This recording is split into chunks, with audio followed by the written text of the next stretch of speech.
Um dia eu estava ensinando sobre a liderança do Espírito Santo. E no final de uma aula, um intervalo, antes de começar outra, um cara me procura e fala assim: pastor, estava aqui pensando, e eu gosto de colher essas pérolas de sabedoria. Ele falou assim: não tem gente que no reino natural é surda, que ela não ouve? Eu falei: tem. Ele falou: pois é, que Deus fala, eu não tenho dúvida. Porque Jesus disse: minhas ovelhas ouvem minha voz. Então, ele fala e era para a gente ouvir. Mas eu acho que espiritualmente eu sou surdo. Aí eu tentando segurar o riso, falei: como é que é? Ele inventou a surdez espiritual. Aí ele falou: não, porque Deus fala, mas eu não ouço, só tem uma explicação, eu que sou surdo.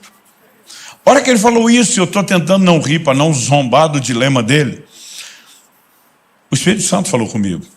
Não por uma voz audível, não por uma visão espetacular. Ele simplesmente me disse: pergunta para ele, quanto tempo faz que ele já vem acordando às 3 da manhã em ponto? Eu nunca vi aquela criatura na frente, eu nunca tinha falado com ele. Mas aquele testemunho interior veio tão claro que eu sabia que era o Espírito Santo. Falei: desculpe, eu vou mudar um pouco o assunto e vou te fazer uma pergunta. Há quantas noites você já vem acordando às 3 da manhã em ponto? Ele arregalou os olhos: como é que o senhor sabe disso? Falei: há quantas noites? Ele falou: eu nem sei dizer. Está acontecendo toda noite, faz tempo. Falei: descreve o que acontece. Falou: pastor, eu tenho sono pesado, eu nunca acordo de madrugada. Eu posso tomar não sei quantos litros de água, eu não acordo nem para ir no banheiro. Mas agora eu estou acordando toda madrugada às 3. E diz 3 em ponto. Eu não acordo 2h59, eu não acordo 3h01. É 3 em ponto. Eu olho no relógio, é 3 em ponto. Falei: ok, o que você sente? Falei: pastor, eu sinto a vontade de orar.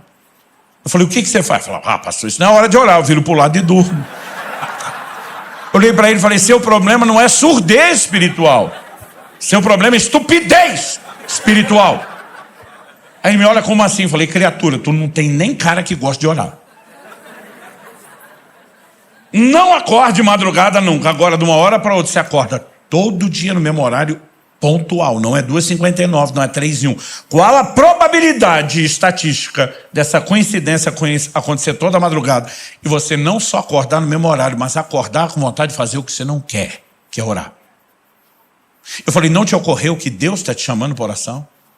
Eu falei isso, ele: sabe que o senhor falando assim... O problema não é que Deus não fala. De alguma forma, ou nós não fomos orientados a entender a simplicidade, ou exageramos na expectativa a ponto de não entender a maneira como Ele deseja nos guiar. Eu comecei a perceber ao longo da minha caminhada com Deus que nós precisamos ser sensíveis. Às vezes é o jeito que você falou com o seu cônjuge, com um dos seus filhos, com seu pai, e algo dentro de você disse: essa não é a maneira como um cristão deveria falar ou expressar o caráter de Cristo. A Bíblia diz: se hoje ouvides a sua voz, não endureça o coração. Então, onde é que ele fala? É uma pergunta. Onde é que ele fala? No coração. Se a Bíblia diz que quando ele está falando não é para endurecer o coração, é porque é ali que ele fala, é ali que vem a resposta. E muitas vezes, por não entender a simplicidade, nós não criamos um sistema de correspondência.